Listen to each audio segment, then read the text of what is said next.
It was the first week back after the holidays and I was already dreading the chaos.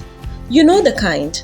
Pupils coming back full of excitement, routines completely forgotten, and the classroom feeling more like a market square than a learning space.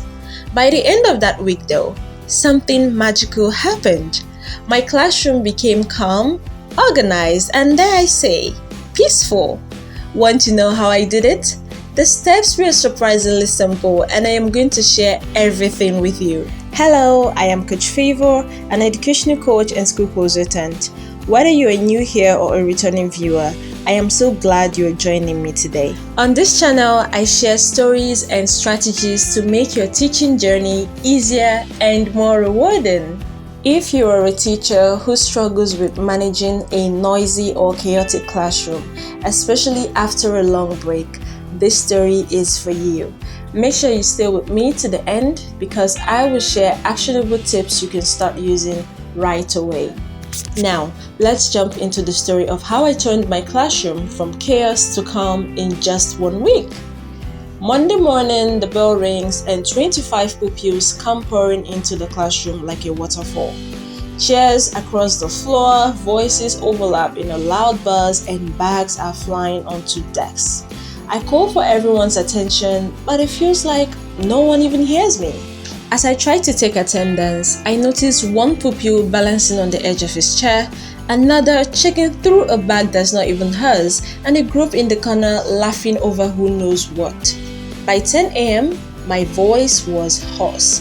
I had said, "Settle down, keep quiet, calm down," more times than I could count.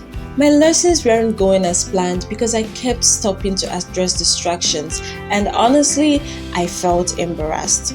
I thought, is this what my classroom is going to look like for the rest of the term? That evening, as I sat down to reflect, I felt completely drained. I couldn't go on like this, not for another day, let alone a whole term. I started brainstorming solutions.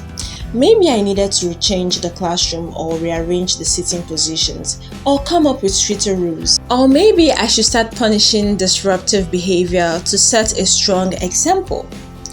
But as I thought more about it, something didn't sit right. I didn't want my pupils to fear me or see the classroom as a place of harsh rules. What they needed wasn't discipline. It was direction, structure, and motivation. So I came up with a plan. It wasn't about making drastic changes, but about using simple strategies to guide my pupils into better habits. Here's what I did differently the very next day. 1. Morning connection. Instead of jumping straight into lessons, I greeted each child at the door with a warm smile and a short task. For example, "Good morning, Tolu. Could you sort out your books and write down one thing you're excited to learn this week?" This small interaction not only calmed them, but also gave them a sense of purpose as soon as they walked in. 2. The calm classroom stars. I introduced a reward system that focused on teamwork rather than individual achievements. Each time the class stayed focused during an activity or transitioned quietly between tasks, they earned a star. If we reached 5 stars before Friday, we would have a mini celebration. Something simple like a fun game or an extra story session. 3. Positive reinforcement. Throughout the day, I made an effort to acknowledge good behavior. "Wow, I love how Femi is sitting quietly and paying attention." That's exactly the kind of behavior that earns stars. These not only encouraged others to follow suit, but also made the well-behaved pupils feel seen and appreciated. By midweek, the transformation was already happening. Pupils were walking into the classroom quietly, eager to start their tasks. The chatter had reduced, transitions were smoother, and for the first time in a long time, I felt in control. By Friday, we hit our 5 stars and the class erupted in cheers as we played their favorite guessing game. I could see the pride on their faces. They had worked as a team and they loved the reward. Here is what surprised me the most. I didn't need to rearrange my classroom or enforce strict silence to bring order. The solution was in small, intentional strategies that made my pupils feel seen, valued, and motivated.